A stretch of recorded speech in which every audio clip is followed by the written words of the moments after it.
Baik, kita mulai. Selamat malam, selamat pagi, selamat siang semuanya. Terima kasih telah mengklik video ini. Semoga nanti apa yang saya sampaikan di pertemuan ke-14 ini menjadi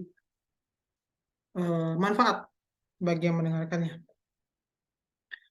Pertemuan ke-14 ini saya akan menyampaikan berbagai informasi tentang skripsi.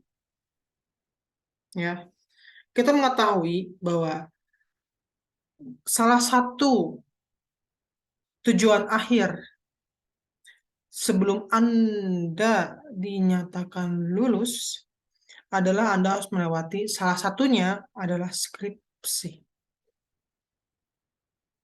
Meskipun tugas akhir di mata kuliah di bidang kajian ilmu Anda, di prodi Anda bukan hanya skripsi nanti, tapi kenapa skripsi ini yang diberikan? Karena skripsi ini merupakan salah satu bentuk dari perwujudan keilmuan yang Anda dapatkan setelah Anda melalui perkuliahan. Dalam skripsi ini, Anda semua nanti akan menanamkan dan mengupas realitas, menyelesaikan masalah-masalah sosial dengan bantuan bidang kajian ilmu Anda masing-masing, dengan menggunakan teori yang telah Anda dapatkan di perkuliahan, dengan menggunakan metodologi yang telah Anda dapatkan di perkuliahan, dengan menggunakan berbagai paradigma yang Anda dapatkan juga pasti nanti di perkuliahan. Salah satu tujuan akhir dari Anda adalah skripsi. Dan skripsi ini yang menjadi salah satu pintu Anda menyelesaikan masalah sosial yang ada. Karena sebagai mahasiswa, Anda dituntut untuk bermanfaat bagi lingkungan, bagi bangsa, dan negara. Dengan bantuan skripsi, diharapkan Anda semua nanti bisa memberikan solusi bagi segala masalah atau realitas yang Anda temukan. Yang ilmiah, logis, dan sistematis. Ya, skripsi itu ingat harus ilmiah, logis, dan sistematis. Kenapa? Agar dapat berkembang di kemudian hari ketika ada yang ingin mengembangkan hasil dari apa yang telah Anda teliti.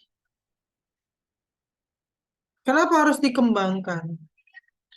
Karena nanti zamannya mungkin berbeda, tapi ilmu yang telah Anda berikan, Anda pecahkan solusinya, nanti akan membantu zaman yang berbeda nanti untuk menyelesaikan masalahnya. Sehingga ilmu yang Anda berikan itu dapat bermanfaat bagi banyak orang. Dan itulah yang diharapkan dari skripsi.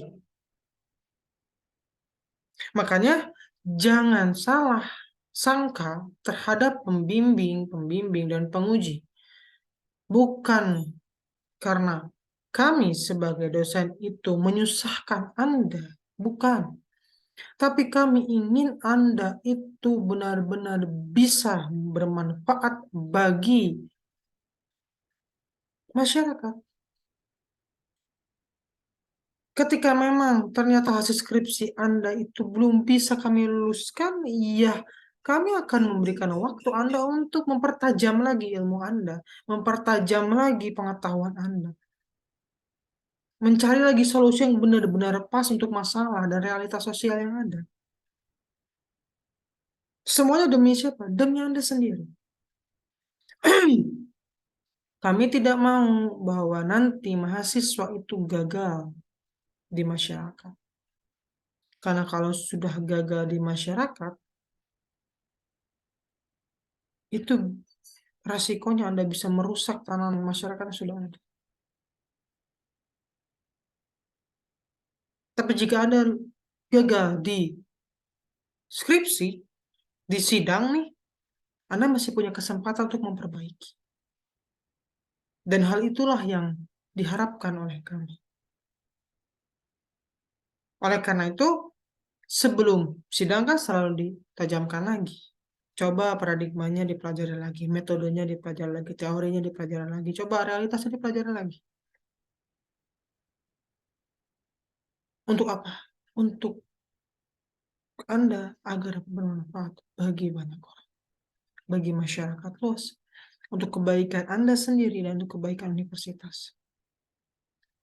Ya, makanya kenapa dari semester 1 diberikan skripsi ini, outline skripsi ini. Karena agar Anda nanti sudah dapat mempersiapkan. Semester 2 udah belajar teori dan metode, mungkin ada beberapa prodi yang sudah akan lebih memperdalam lagi teori, nanti akan mungkin Anda gunakan, akan memperdalam lagi paradigma yang mungkin nanti akan Anda gunakan, akan memperdalam lagi metode yang mungkin nanti akan Anda gunakan. Jadi diharapkan dengan outline skripsi yang diberikan ini, Anda akan lebih mudah menyelesaikannya. Salah satunya skripsi ya, ingat ya. Oke. Pertama, pengertian skripsi dulu. Tadi dari awal saya udah bilang skripsi, skripsi, skripsi, skripsi. Ah, pasti skripsi itu, Pak. Kenapa sih kita harus buat skripsi, Pak? Oke. Skripsi adalah suatu karya tulis ilmiah berupa paparan tulisan hasil penelitian yang membahas suatu masalah dalam bidang ilmu tertentu dengan menggunakan kaidah-kaidah yang berlaku dalam suatu bidang ilmu. Ya, saya perjelas ya. Skripsi adalah suatu karya tulis ilmiah berupa paparan tulisan hasil penelitian yang membahas suatu masalah dalam bidang ilmu tertentu dengan menggunakan kaidah-kaidah yang berlaku dalam suatu bidang ilmu. Sedangkan penelitian adalah kegiatan yang terencana, terarah, sistematis, dan terkendali yang berupaya untuk memperoleh data dan informasi tentang suatu masalah dalam bidang ilmu tertentu dengan menggunakan metode ilmiah untuk menjawab pertanyaan penelitian atau menguji hipotesis. Ya. Jadi skripsi ini merupakan hasil penelitian ya dari data dan informasi yang Anda dapatkan. Artinya harus benar-benar nyata. Kejadiannya ada, realitasnya itu ada. Makanya kenapa ada kegiatan penelitian. Kegiatan yang terencana, terarah, sistematis, dan terkendali yang berupaya memperoleh data dan informasi tentang masalah dalam bidang ilmu tertentu dengan menggunakan metode ilmiah tentunya. Jadi realitas yang nanti Anda akan pelajari, Anda akan kupas, yang nanti Anda akan teliti harus benar-benar ada realitasnya. Karena nanti Anda akan dituntut menunjukkan datanya, menunjukkan informasinya. Benar realitas tersebut ada. Ketika Anda mengatakan bahwa keuangan di perusahaan A itu menurun, mana buktinya? Apakah hanya berdasarkan persepsi Anda sendiri atau itu memang benar-benar ada datanya? Kenapa? Karena penelitian itu nanti akan merencanakan solusi, akan menyelesaikan masalah sosial yang ada. Artinya, dengan penelitian ini, Anda akan lebih terencana, terarah, dan lebih sistematis menyelesaikan masalah. Jadi nanti Anda akan menghasilkan solusi dari realitas yang benar-benar bermanfaat dan dapat diterapkan sesuai dengan semestinya. Ya, tentu dengan bidang kajian ilmu Anda masing-masing.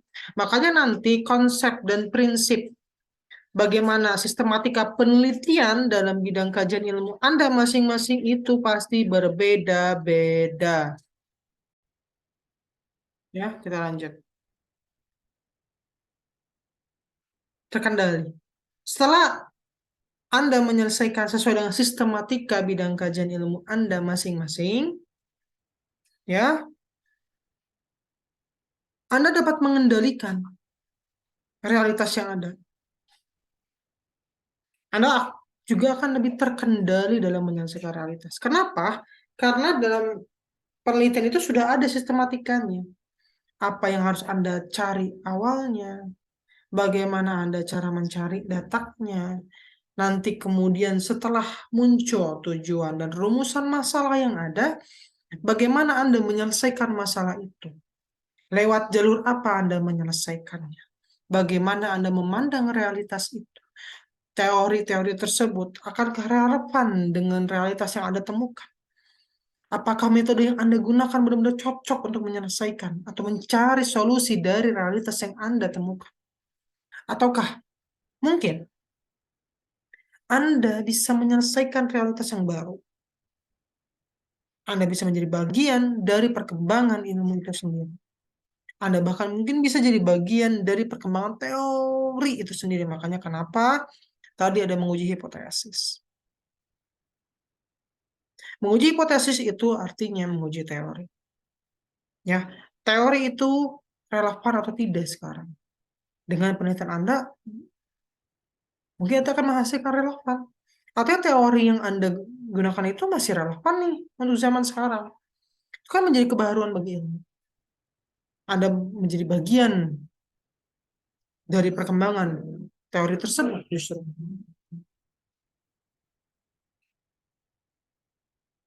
Ya.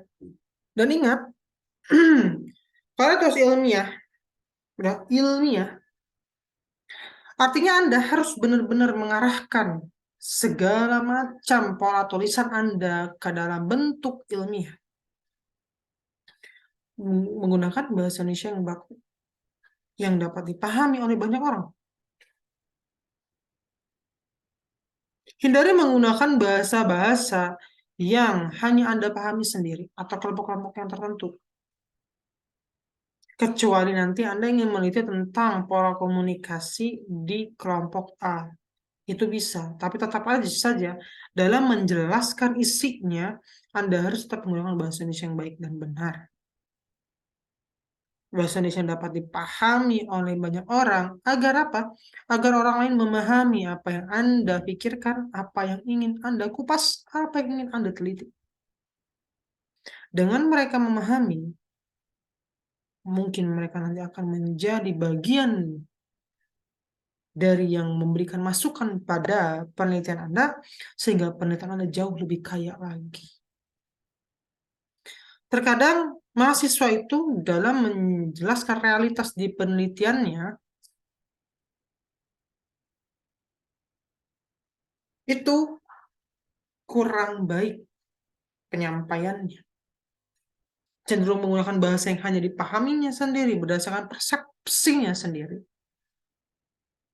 Tidak mau menyelaraskan bahasanya, memperbaharui bahasa, melatih pembahasaan dia sehingga dia dapat menyelesaikan dan menyampaikan itu dengan baik. Ingat pertemuan keberapa ya? 13 maksud kita belajar tentang komunikasi dalam bahasa. Bahwa dalam bahasa Indonesia, dalam menyampaikan, dalam komunikasi, pesan itu harus dapat tersampaikan dengan baik sesuai dengan yang dipahami dan dimaknai oleh si penyampai pesan. Maknanya harus sama nih. Tapi tentu bahasanya bisa berbeda karena yang kita sesuaikan adalah bahasa penerima pesan tersebut. Sehingga pesan itu dapat tersampaikan dengan baik dengan bahasa yang dipahami penerima pesan dan maknanya sama kita berdua. Itu yang diharapkan. Makanya kenapa Skripsius menggunakan bahasa yang baik, yang benar sesuai dengan kaidah-kaidah bahasa Indonesia. Nanti Anda akan belajar bagaimana secara mengutip. Apakah diperbolehkan mengutip satu halaman full? Atau bagaimana sebenarnya kita harus mengutip? Ya, nanti akan Anda mempelajari di metode penelitian. Di semester 2 mungkin atau semester 3, semester 4. Masing-masing prodi punya kurikulumnya masing-masing. Ya, tapi intinya sama. Bahwa mereka semua harus sesuai dengan kaidah-kaidah ilmiah. Harus ada datanya, harus ada faktanya, harus ada informasinya. Jadi informasi itu harus bersumber dari sumber yang benar-benar dapat dipercaya untuk mendukung penelitian Anda. Karena tujuan Anda untuk mencari solusi dari masalah sosial yang ada. Makanya nanti Anda akan diajari juga di materi penelitian bagaimana cara mencari sumbernya. Sumber informasi seperti apa saja yang baik untuk penelitian Anda. Sumber informasi yang seperti apa saja yang relevan dengan realitas yang Anda temukan. Ya. Sumber informasi seperti apa yang dapat mendukung Anda menyelesaikan masalah. Ya. Objektif. Artinya dalam penelitian ini Anda memang diperbolehkan untuk menanamkan persepsi Anda dalam tulisan Anda. Tapi tentu digiring dengan pengetahuan dan ilmu serta informasi yang pas. Ya, karena penelitian harus berdasarkan data dan fakta serta informasi yang dapat dipercaya dan dapat dipertanggungjawabkan oleh peneliti. Tujuannya tentu ke depannya untuk pengembangan ilmu Anda sendiri. Diharapkan ilmu Anda makin berkembang, makin bermanfaat, dan dapat diterapkan di berbagai macam masalah sosial di masyarakat. Ya. Kedua, sekarang tujuan penulisan skripsi.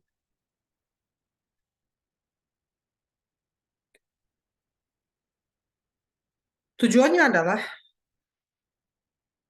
mahasiswa mampu melakukan penelitian mulai dari merumuskan masalah, mengumpulkan data. Tadi kan saya sudah bilang.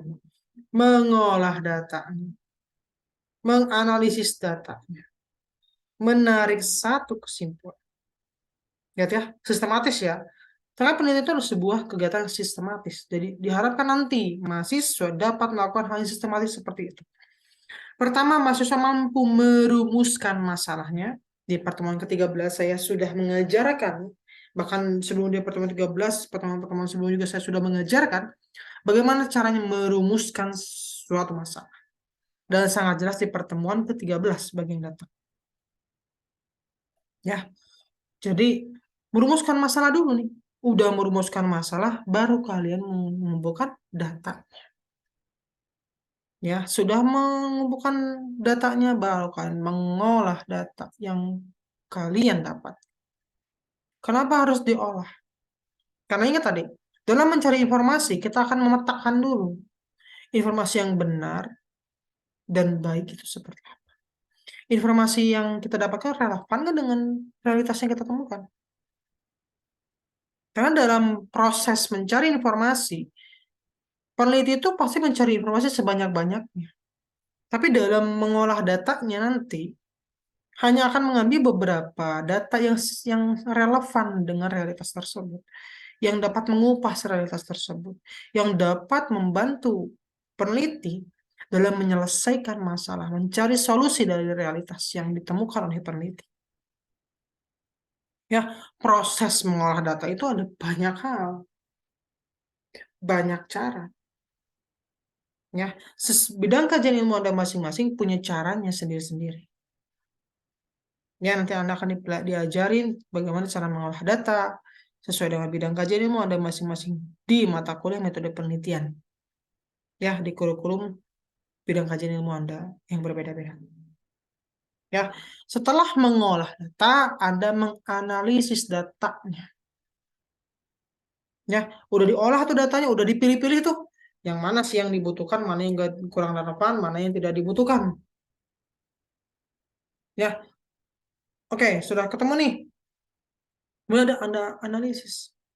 Menggunakan apa? Menggunakan teori. Ketika Anda menemukan realitas tentang event tertentu, Anda menggunakan teori event untuk menganalisa datanya tersebut. Ya, kenapa? Untuk mempermudah garis Anda. Ketika Anda sudah menemukan, oh ya perencanaan event yang mau saya teliti. Saya analisis di datanya sudah dapat semua. Oke, kita analisis dalam perencanaan event itu sistematika seperti apa. Analisis tuh, oke persiapannya, oke checklist persiapan mereka lakukan itu apa ya? A, B, C, D, E, F, G. Anda jelaskan semua secara sistematis. Oleh karena itu kegiatan penelitian itu benar-benar sistematis. Dari awal sampai nanti akhir itu harus sistematis.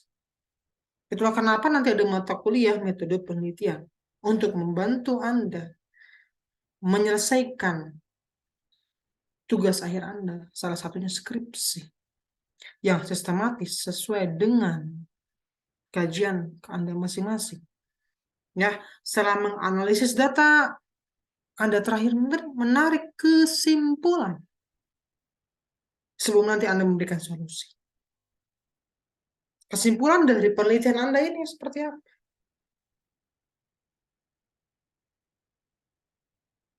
Ya, kesimpulan itu menjawab masalah penelitian Anda.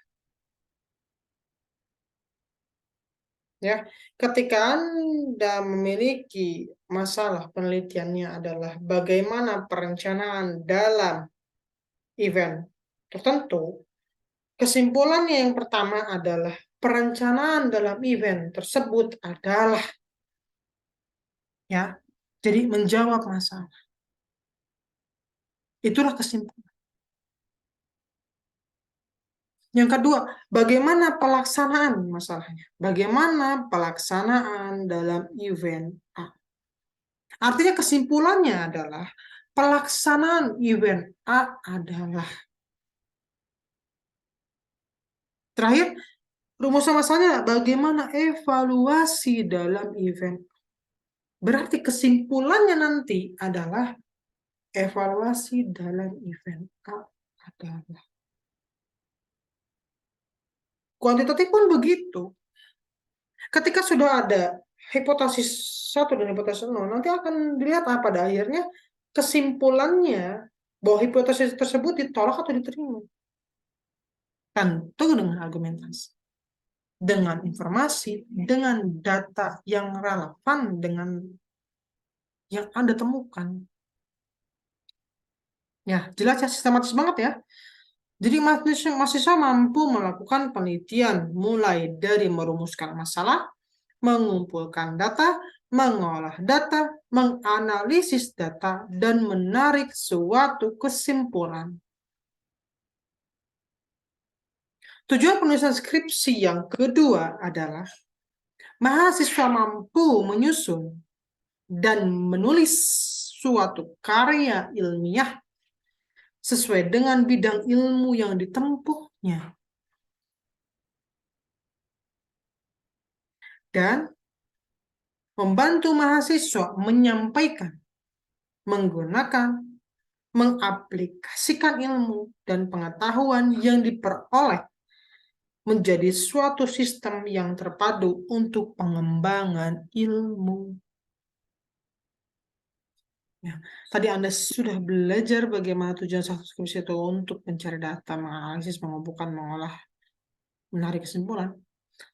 Tujuan kedua adalah membantu mahasiswa menyusun dan menulis suatu karya ilmiah. Ya, dan pertama-pertama sebelumnya saya sudah bilang bahwa sebagai seorang sivitas akademik, Anda diwajibkan menulis karya ilmiah. Ya, sesuai dengan bidang ilmu yang ditempuh tentunya. Jadi pasti berbeda tuh antara mahasiswa manajemen dengan akuntansi, antara ilmu komunikasi dan psikologi. Itu semua pasti berbeda. Sistem informasi, sistem komputer pasti akan berbeda-beda tuh. Ya, karena sesuai dengan bidang kajian yang ditempuh. Sistem skripsi juga membantu mahasiswa menyampaikan kepada publik menggunakan ilmunya dan mengaplikasikan ilmu dan pengetahuan yang diperolehnya di mana? Di bangku perkuliahan. Dalam menyelesaikan masalah dan realitas sosial yang ditemukannya, agar mahasiswa dapat bermanfaat bagi masyarakat, bagi bangsa, dan negara. Kemudian, skripsi juga merupakan sistem yang terpadu untuk mengembangkan ilmu Anda masing-masing.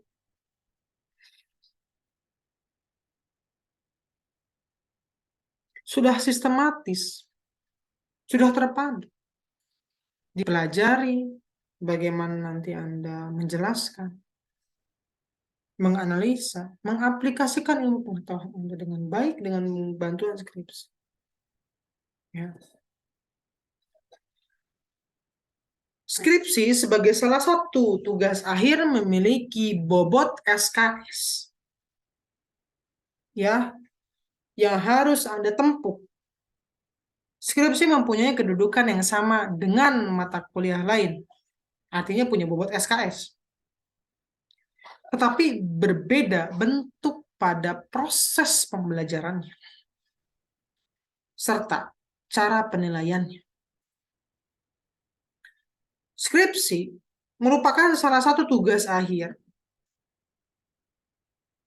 yang bobot skripsi ditetapkan sebesar 6 SKS.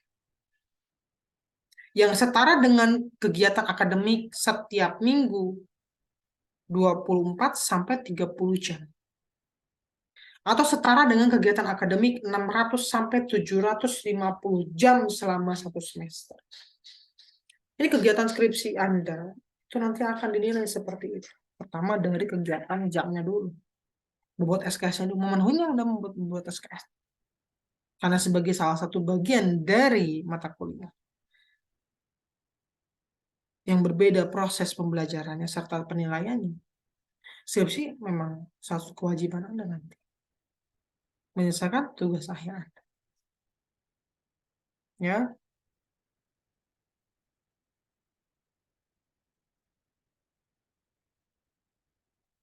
Kemudian pola pikir penulisan skripsi. Dalam penulisan karya ilmiah, seperti skripsi, penulis dapat bertolak dari pola berpikir deduktif atau induktif. Pertemuan keberapa ya? Saya sudah mengajari Anda tentang kuantitatif dan kualitatif. Secara umum ada dua pola berpikirnya, deduktif dan induktif. Ya. Kemudian pola berpikir deduktif yaitu menarik kesimpulan khusus secara logis berdasar kenyataan-kenyataan umum. Sedangkan pola berpikir induktif menarik kesimpulan secara umum berdasarkan hasil observasi atau eksperimen. Ya. Di pertemuan-pertemuan lalu saya sudah menjelaskan bagaimana perbedaannya antara deduktif dan induktif, kualitatif dan kuantitatif. Apa yang menjadi tujuan dari kedua metode tersebut, kedua pola pikir penulisan tersebut. Setiap pola pikir penulisan memiliki caranya masing-masing, memiliki polanya masing-masing, memiliki sistematikanya masing-masing. Oleh karena itu nanti pasti akan berbeda-beda cara pandangnya, cara menyelesaikannya. Mahasiswa A, mahasiswa B, mahasiswa C akan mungkin akan berbeda-beda. Maka perbedaan pandangan dalam ilmu itu hal yang sangat wajar dan sangat lumrah. Selama si peneliti dapat menunjukkan datanya, menunjukkan faktanya benar ada, menunjukkan informasinya yang relevan dengan teori-teori, metode, paradigma yang benar-benar relevan, maka informasi tersebut sah. Jadi sudut pandangnya harus dilihat dulu nih sama kalian. Ketika menilai sesuatu, oh iya iya benar ternyata seperti itu. Oh ternyata memang seperti itu menilainya karena dia sudut pandangnya seperti ini. Oh ternyata yang menjelaskan warna merah itu ternyata dari konsep budaya A berbeda dengan konsep budaya B. Dan itu lumrah ya. Dan hal yang sangat wajar berbeda dalam pandangan ilmu selama peneliti tersebut bisa menunjukkan data, fakta, dan informasi yang relevan, yang sistematis, dan logis serta nyata. Oke,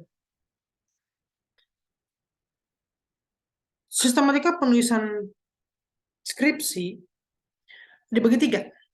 Bagian awal, bagian isi, bagian akhir. Bagian awal itu ada latar belakang, rumusan masalah, tujuan masalah, kegunaan penelitian, segala tinjauan pustaka. Ya, bagian isi itu ada hasil dan pembahasan serta metode penelitian